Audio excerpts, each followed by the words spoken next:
Welcome to another episode of the State of the Bulldogs. Sam, Mike, Jeb, and Grant. Just Grant and I tonight. Hope everyone had a wonderful Thanksgiving.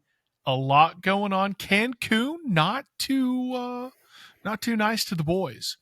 But we are back stateside, looking to rebound a little bit. We got a big match against VCU on Friday that we have been looking forward to. Not looking great prediction wise, but you never know.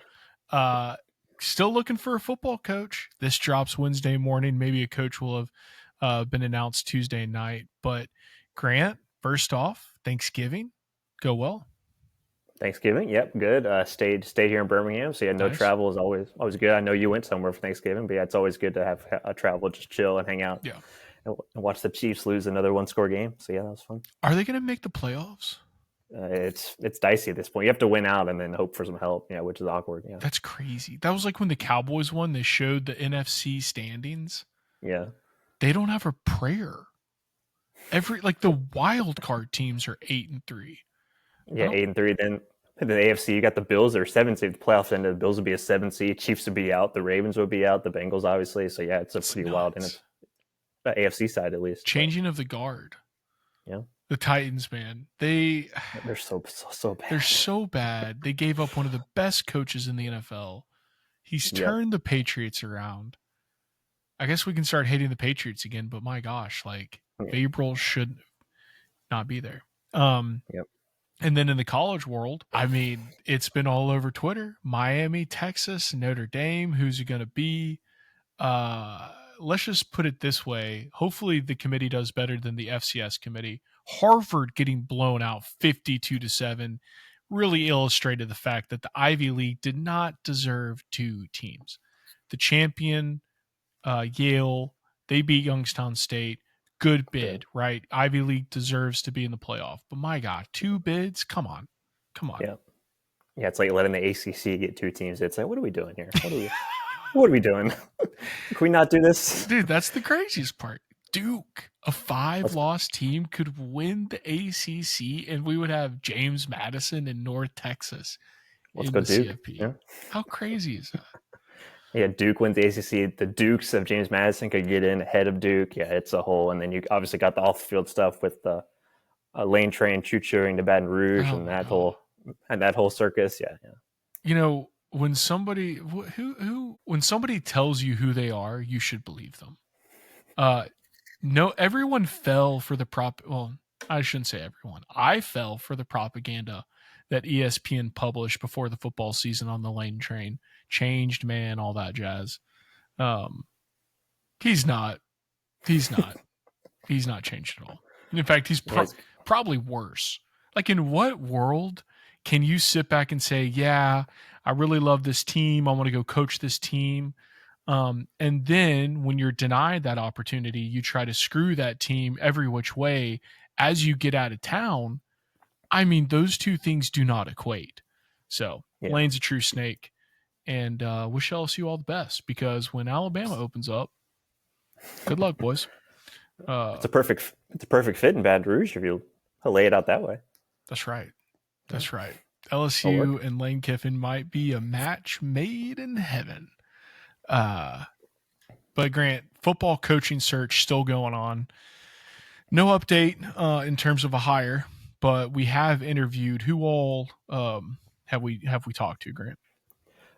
Seems like the main kind of guy in the league right now is John Gross, who we talked about when we did the hot board. Former Jacksonville State head coach. He's been on Dabo's staff at Clemson as an analyst, senior offensive analyst, and assistant quarterbacks coach is his title. So if he did take the job as a Clemson's on 3 sides reporting, he would bring some Clemson staffers with him. Who would that be? Obviously, we don't know. So, but so if that is the case, and he does end up saying yes, Samford will get their number one option. The realistic option is what you kind of take at the bid of Jimbo. It's like, hey, could you say no? I'm not doing that. Cool. Okay. Cool thing. Cool things we had to ask. And then Bill Court, kind of the same thing. He didn't want to do it either. He just want to cut back into it. So then you get to your real list, and Gross kind of seems like the leader at this point. And if it's not Gross, who would be your backup? My backup would, even though he's only 31, Caleb Nobles at West Florida would be really good. He just lost his D2 playoff game, but he's got winning record, been in 2 FCS playoff games. Sorry, 2 D2 playoffs. His quarterback just hit the portal this morning, who was a former 4-star. So could that Bummer. be kind of a package deal go together? I was following the live stats on a Saturday for West Florida. I said, "Oh, West Florida lost. Okay, let's go. Let's figure this out." So even though he is 31 years old, we'd be the same age as a college football head coach. But That's crazy. Yeah, that's awesome though. Like how that's our dream. Yeah, so West Florida is his alma mater, so you do have that aspect to it. But again, it is a step up moving from D2 to FCS, obviously. Yeah, I mean that only goes so far, even at in the big leagues. Yeah. Random Penn State, no coach. Sanford might go in for Penn State and UAB. Who can't find one? First to fire, last to hire usually isn't the way it goes, especially as if you're a purported blue blood. Although I think that definition is debatable, but crazy. Yeah, the coaching carousel is crazy. I know. I did tweet out, who's going to get a coach first, Sanford or UAB? Literally every UAB fan was, your AD is actually not incompetent, so you'll hire one first. I was like, I said, yes. Correct. I said, yes, that is very true. We have a much better AD running the search than what search firm. Although if you do go to LinkedIn or Indeed.com, you can apply. Yes, you out there, if you're listening, can apply for UAB's head coaching position. I have not yet. I went to the site. It's like, don't apply online. It's like, okay, well, what if I want to apply online? Yeah. So the link sends you to the search firm you're using, and then you send your CV and resume over there. So I might do that just for content, see what pops up. I think, my insurance experience might translate. I don't know. Yeah. I've won two championships in EA College Football 26. Does that qualify me for a job? Yes. Makes you more qualified than the prior coach. Grant, let's talk about real quick the FCS playoff. So I said that Yale had beaten Youngstown State. Mercer had a bye. So Mercer doesn't play until this weekend. They're playing South Dakota, who's coming off a 38-17 drubbing of Drake. Montana is taking on South Dakota State. Abilene Christian taking on Stephen F. Austin. Yale taking on number 2 Montana State.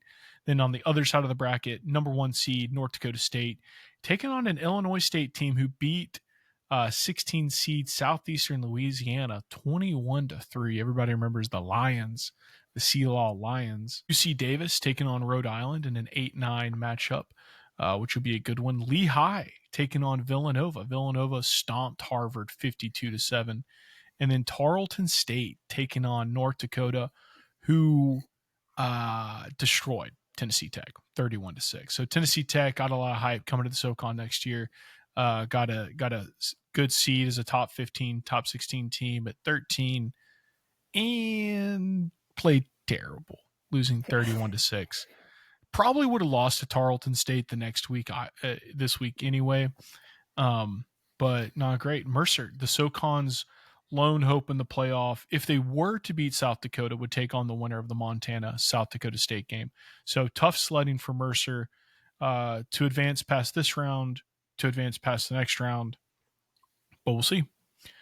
Should be a good one. Yeah, at least Mercer gets to host South Dakota rather than making a trip to South Dakota. So before they have to go up in the cold, if they do win, obviously Montana or South Dakota State. So Grant, let's transition to basketball. We'll end with baseball's schedule, which is pretty electric. But let's start with basketball. Men's basketball didn't have the best outing in Cancun. We're 4-5. We lost to New Mexico State 81-72. Did beat Georgia State 78-63. And then in a game to forget, lost to Utah Valley 89-45. Grant, Utah Valley shot 500 from 3.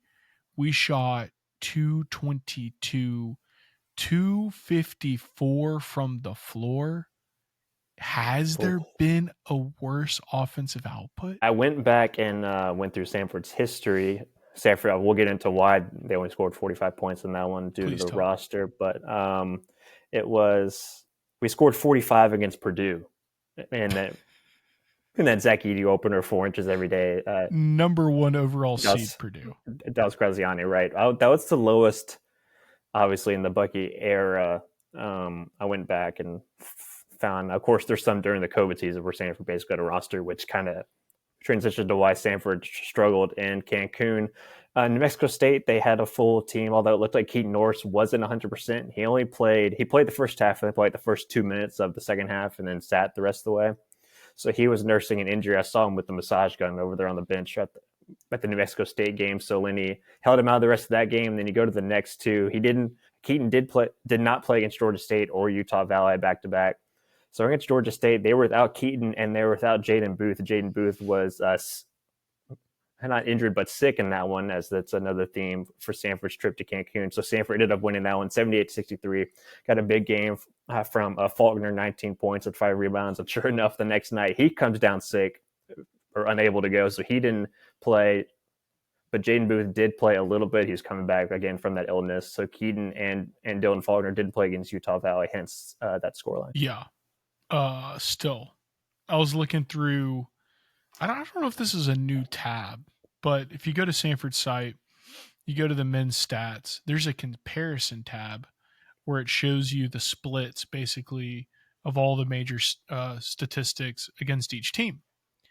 And a common theme we had kind of noticed was that our perimeter defense was lacking in a lot of games. Turns out we've won one game, Grant. One of our 4 wins came where the defense or the opponent shot over 400 from 3, and that was Texas Southern, where they shot 667. And the only reason we won that game is because we had 16 more free throws made. We missed 14 free throws, which is going to be my second point. But interesting that when the opponent shoots over 400 from 3, we're toast. Like, we're not winning that game, barring just an extreme outlier like the free throw number. Because guess what? We haven't shot, Grant. 400 from 3, but one game, South Carolina State. Yep. The 3 ball feels like at the moment the defining piece of our season, where we haven't defended it well and we haven't shot it well. Yeah, you go to the numbers. Obviously, Jaden would lead the way when it comes to shooting the ball well at that category. Let's see, from 3-point, Jaden Booth, 40% on the year, 32 of 80. Then you go to Campbell Finch, who's got a little less attempts at 37. And then it drops down a little bit. Cade Norris shooting 31% from 3, Keaton around that same number. And then it dips again to Zion Wilburn, who will give you 15 one night or 0 the next. It's just a matter of trying to find that kind of balance. And Ken Palm kind of says the same thing. And a 3-point percentage, Samford's in the low 200s in the country. And then when it comes to defending the 3, they're in the 330s when it comes to that category. So again, perimeter defense lacking. So yeah, especially in a conference that has been known to shoot the 3 a little better. We'll see how it goes with the way the conference has been down overall. But yeah, it's like you said, perimeter defense is going to be the main key. And actually, for a smaller team, they have rebounded well considerably. Yeah. They're top 75 in the country in defensive rebounding. So for a small team, they do that well at least. I was going to say maybe that's because we're not on the perimeter guarding. We're just getting ready for the rebound. That's the cynical take. Let's talk about the free throws, though, dude. Every game we're complaining about the free throws. Only 4 times have we outshot the opponent from a percentage standpoint, but only really 3 games has our percentage been anything to write home about. We shot 900 against Arkansas, where we went 9 for 10, and we shot 722 against Central Arkansas, where we went 13 for 18. And then we shot 762 against New Mexico State, 16 for 21. Those are acceptable. What's not acceptable, Utah Valley, 5 for 12. Florida Gulf Coast, 13 for 24. Yep. South Carolina State, 24 for 37. I mean, and then we start off the season, Tulane, 10 for 17. I mean, if you can't shoot the 3, you got to make free throws. If you can't shoot the 3 and you miss your free throws, well, that's how you lose by 44 points, 9 points, 15 points, 13 points. And we've, our largest margin of victory is 15 against a Georgia State team. That is not good.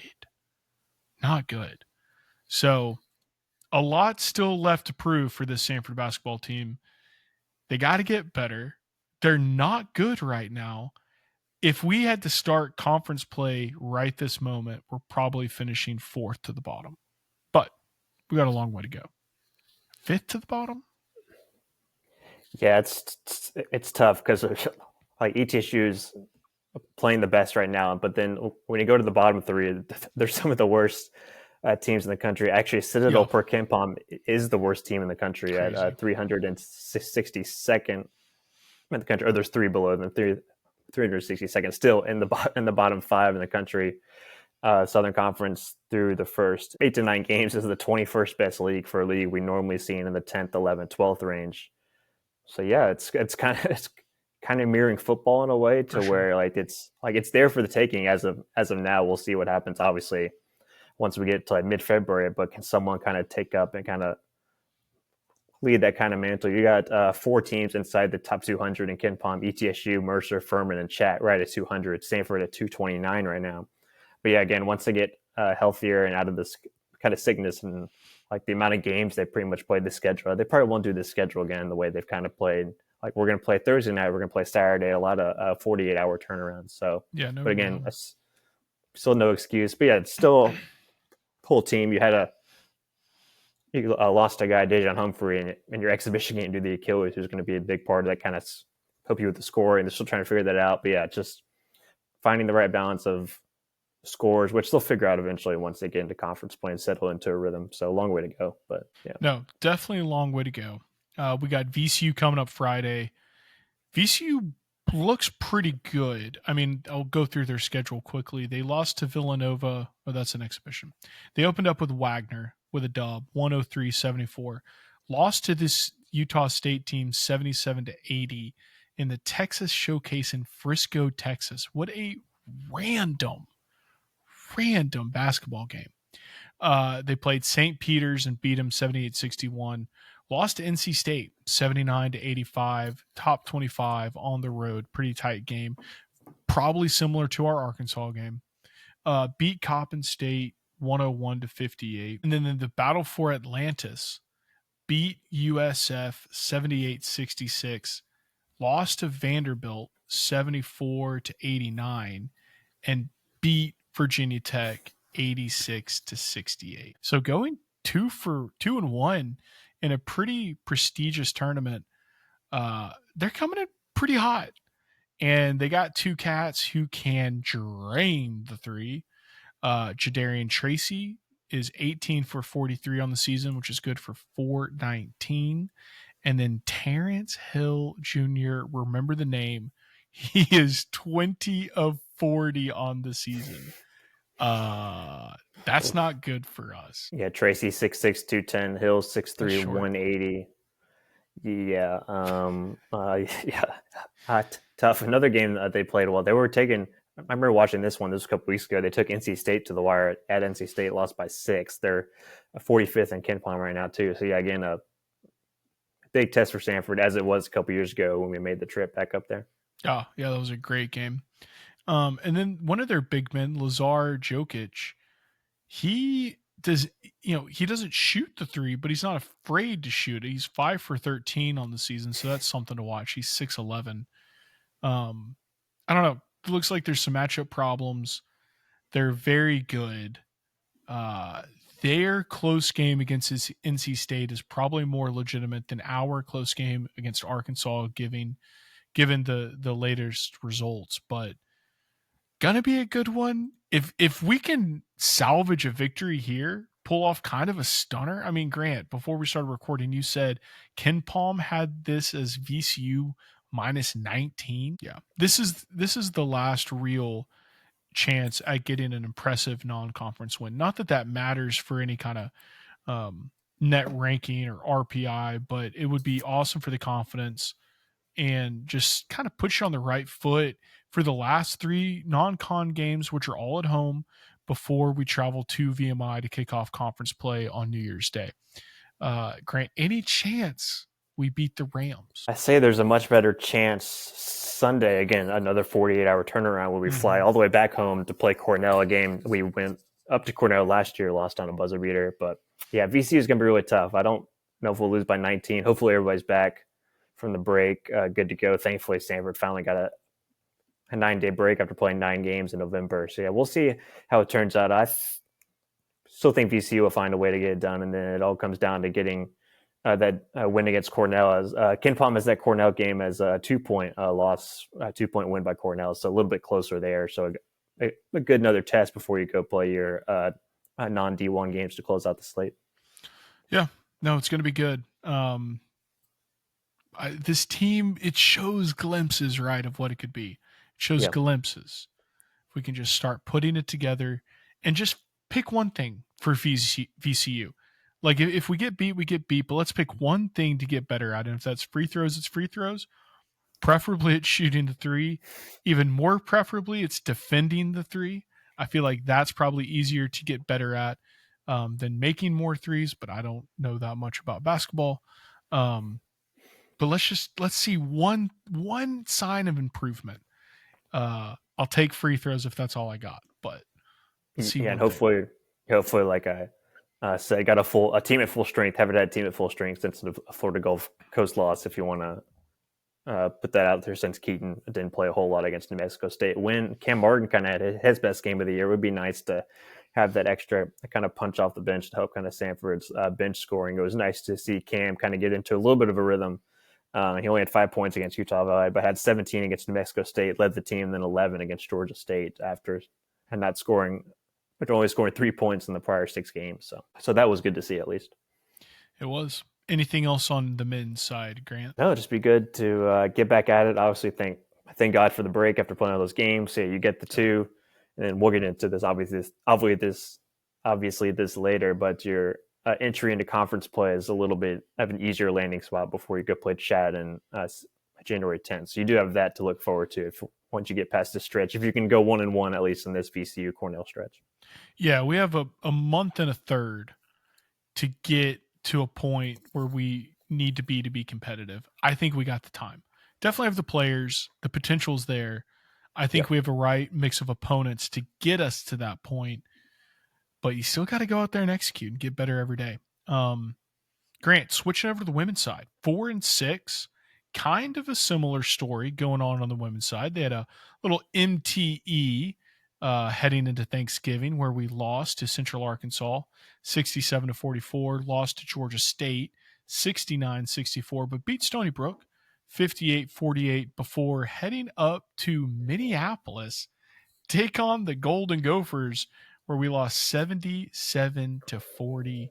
Not too surprising. But the women's team in a similar boat, first year coach, a much tougher schedule though, Grant. I mean, a schedule that includes Nebraska, Florida, Alabama, Minnesota, and they have basically the same record. So and they do have a leading scorer too, kind of the same vein as Samford, Brianna Rivera, averaging 13.6 per game. Actually, my team account just put this out. She leads the country in made threes and threes per game. So you guys have that too. We always saw Jaden Booth blazing start up there in points per game, obviously to start the year, and once he gets back healthy, he'll get back to that point. So yes, Samford women, the same kind of score up there in the top ranks in the country. That's awesome. Grant, she's 5'5". Yeah, that's crazy. Kaylee Yarbrough is our second leading scorer, 5'9" true freshman. I think we mentioned her a couple weeks ago. But certainly that was one question mark we had coming into the women's season. We knew it was going to be a young team. You don't know really what you're going to get. I say they're performing pretty well so far. I mean, the Central Arkansas game is concerning because some of those, one of the wins is Stillman, right? Montevallo, like those don't really count. So they have 2 legitimate wins. Stony Brook, who is D1, and then Florida A&M. So showing some signs of life on the women's side. We'll see, though, the next few games. We got Tennessee Tech, North Alabama, USC Upstate, and Lipscomb, UAB, Mississippi State, Fisk, several more non-conference games outside of Mississippi State, all on the much easier end compared to what we have played the last several weeks. But still some opportunities to show what this team is made of heading into conference play, which doesn't begin until January 8th, 1 week. 7 days after the men's. Yeah, that's what happens when you have 2 less teams, I guess, since Citadel and VMI obviously don't play women's basketball. Yep. All right, Grant, what I've been waiting on. No offense to all the diehard basketball fans out there. The Like the football 20 coach? what Oh. Grant? Have you been waiting on the football coach? Is that what you're talking about? Well, I have been waiting on the football coach. I'm going to be pumped no matter who we hire because they're going to be awesome, right? But no, the 2026 baseball schedule, baby, it's awesome.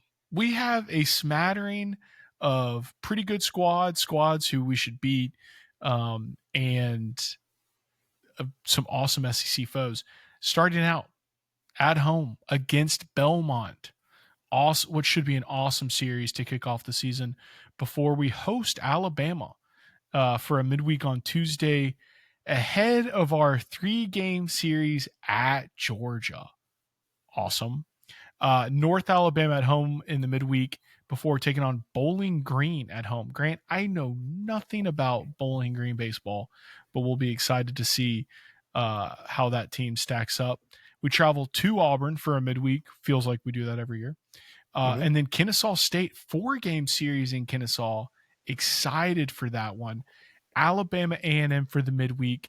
Little Rock coming to Birmingham. Correct me if I'm wrong, Grant. Didn't Little Rock take LSU to the wire last playoff, or what happened? That's right. I completely forgot about that. Yeah, they were the region. They were the 2-0 team in the.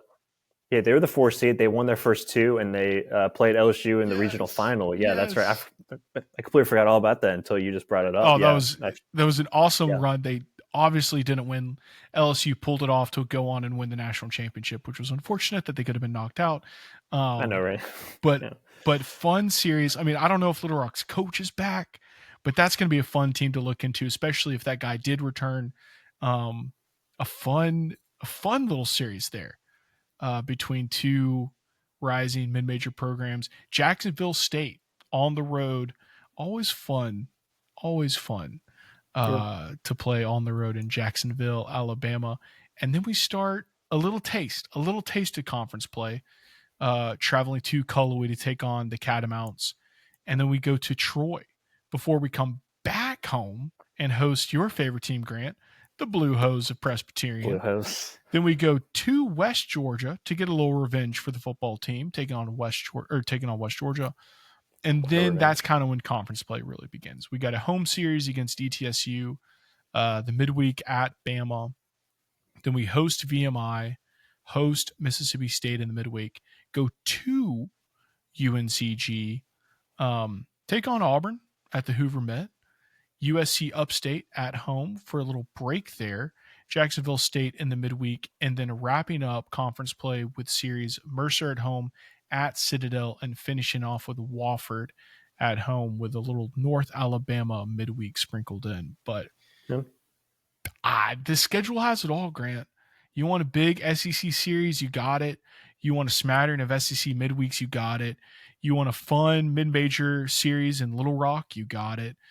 And a fairly favorable conference slate. I like that, we balance the Mercer and the Wofford series with Citadel in between. No knock on Citadel. Maybe they win the SoCon this year, but probably won't. And then you have VMI in between ETSU and UNCG, and then Presbyterian in between Western and ETSU. So this is looking good. This is looking real good, real fun, entertaining. Going to be a good season.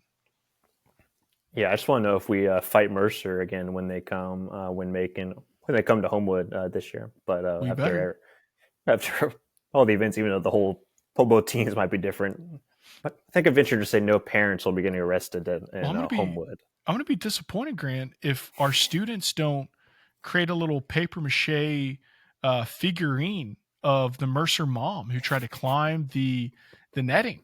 Would be pretty fun if the Bears came out to something like that, but I'm excited. Yeah, just print out the mugshot. But yeah, you talked about it. The way this schedule set up, Tony does a good job, and Casey before him, finding these kind of games where you can kind of build your RPI a little bit. They go help your schedule a little bit. It also helps when you have those midweek games like Kentucky a couple years ago. You beat Kentucky, you have Auburn, you have Mississippi State, you have Bama, you have Georgia, all tournament teams. Mississippi State will have a new coach from O'Connor from Virginia. So you've got these kind of games to where you kind of build that schedule, games to kind of build this kind of resume. Who knows? Maybe there is a Little Rock who kind of can live up to that momentum of kind of being another tournament team. You got your big SEC series against Georgia. You played LSU in the fall, so you know what that'll be like. So again, you have these kind of ways to build your RPI with this non-con, and Tony does a really good job of building a strong non-conference schedule. We've seen it year in, year out. Yeah, I mean, we have to, in order to have a chance at the 3 or even the 2 seed for regional. Because if we play our cards right, like we did, 3 seasons ago, we do get awarded the 3 seed, which is huge. Because then you don't have to take on usually the ace of the 1 seed, though sometimes they do pitch off on that first game against the 4 seed. But that's how LSU got in trouble in that regional. So, that it's all about getting the 3 seed or the 2 seed in this positions as well. And it will be fun to see, maybe Kennesaw State takes a page from their football team and decides to become a competitive baseball program. And maybe they're the mid-major darling on our schedule this season. But it would be fun. Little Rock, man, that was a scrappy squad. I mean, low budget, out there grinding. I do want to say most of that team were seniors. They probably are. They probably were. But maybe not. Maybe they got some returners. We'll break down the baseball roster. We got a lot of guys returning. And apparently we signed a bunch of stud freshmen, which is, per the usual. But we'll break down the roster later. But I just wanted to touch on the schedule since it did come out. Yeah, and Troy was another team I didn't mention. They made the tournament a couple years ago. They've been a bubble. I've been a bubble team the last handful of years. They're not in the tournament. They made out. They have so much hype, and then they're like, "Oh, we're top 25 for 3 months of the season," and then it just falls apart. In a the American is not that great of a. Oh no, they're in the Sun Belt. They're in the Sun Belt. And they won. I think they won a big series a couple years ago that helped that resume and become one of those last 4 in or whatever, last 8 teams to get in the dance. But they're not Southern Miss. That's still the gold standard of the Sun Belt.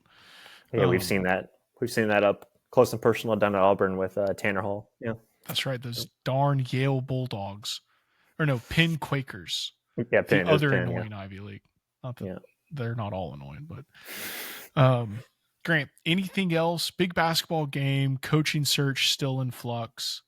We are going to beat Penn State to a coach, though. We are. Yeah, we're going to beat Penn State. We're going to beat UAB because they can't get anybody to say yes to their dance. Yeah, exactly. Yeah. UAB's asked out every girl in school, and they've all said no. But that's why they're finally scheduling us, Grant. They realize how far they've fallen. Like, oh, we need that easy win against Samford in football and basketball. Little do they know we're going to hire a stud and kick their butts. And I protect. I saw one UAB fan. It's like, watch them get Alex Morrison, take a bunch of UAB players, and then to beat us in September. Exactly. Well, that's what they're saying. How funny would that be if we got them and got their players and beat them anyway? But yeah, I want the new up and coming Kenny Dillingham from West Florida. That's who I want. Caleb with a K. You want to knock out? Caleb with a K, baby. 31 years old. Who's our age? We say, what's up, bro? How's it going? Yeah, that'd be sweet. Yeah, hey. That'd be sweet. So we'll see. Yeah, we should have a football coach this week. If it's not this week, then we're waiting for Russ Probst to finish his high school. I'm just playing. Chill. YouTube's going to ban us for that comment. Well, both of his family's watching, so maybe we'll have that going for him. Could finally get to 100 subscribers. Yeah, please, like, rate, review, subscribe. All things we need. That's a good point. Let me see. We need 5 more for 100? I say. Think we need a handful. Oh yeah, we need 5 more for 100. Go to the website. We need to get some people up there. We've gotten some people sign up the last few weeks, but yeah, 95 subscribers. Like, rate, review, subscribe. Leave a comment down below. Leave a comment what you want to see talked about next. Yeah, there you go. Like, rate, subscribe. Yeah, I have a feeling it's Samford basketball. Hey, if they make a freaking free throw, maybe we'll have something to talk about. If they make a 3 and a free throw, we will definitely have something to talk about. Because Grant, The ingredients are there. We play hard. We rebound. We kind of play defense. We can get this team cooking. Yeah, we'll see Texas A&M just beat Pittsburgh, so we can pick up a win this week as well. So there you go. It's so sad how far Pittsburgh's basketball program has fallen. I mean, remember when we were growing up and Jamie Dixon and the coach before him had that program rolling, and that was like a tough place to play because they had that weird arena where the boxes were kind of right on the court, or there's like a shallow layer of bleachers. Now they're trash. But now they're losing to the newest coach in the SEC. So how about that? That's big. There you go. That's big. There you go. Yep. It's also weird that SEC basketball is like the standard. I do wish we could go back to the time when, the Big East was the best basketball conference. The ACC was probably second best. The Pac-12/Big Ten was next. And then the SEC was like, yeah, we play basketball too, but really we just play football and baseball. That's where I think it should go back to. But, I'm a basketball hater, so it is what it is. That's all right.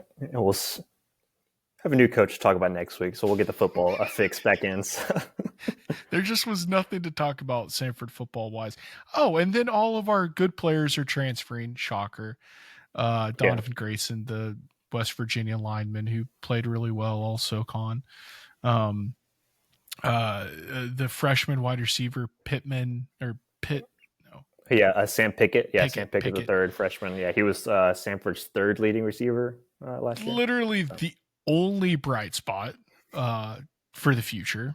Gone. Yeah, he and Preston Bird, knock on wood, Preston's hanging around. That's right. Well, we'll see. Yeah. I am surprised some of these guys hit the portal before they hired a new coach. I don't think, I could see Grayson getting a decent NIL from a G5, but otherwise, I don't know. I don't know about Pickett. We'll see. Yeah, everyone's got agents now. It's like, they this FCS kid have an agent? When you see the tweets, he said the portal is his reps from wherever tell us and stuff like that. So weird world out there. Yeah. Well, anything else, Grant? Nope. Let's football coach next week, and we should have a football coach next week, and we'll go from there. Yeah. State of the Bulldogs is out. Let's beat the Rams, and let's go hire ourselves a ball coach. Hope everybody has a fantastic week. Subscribe, YouTube.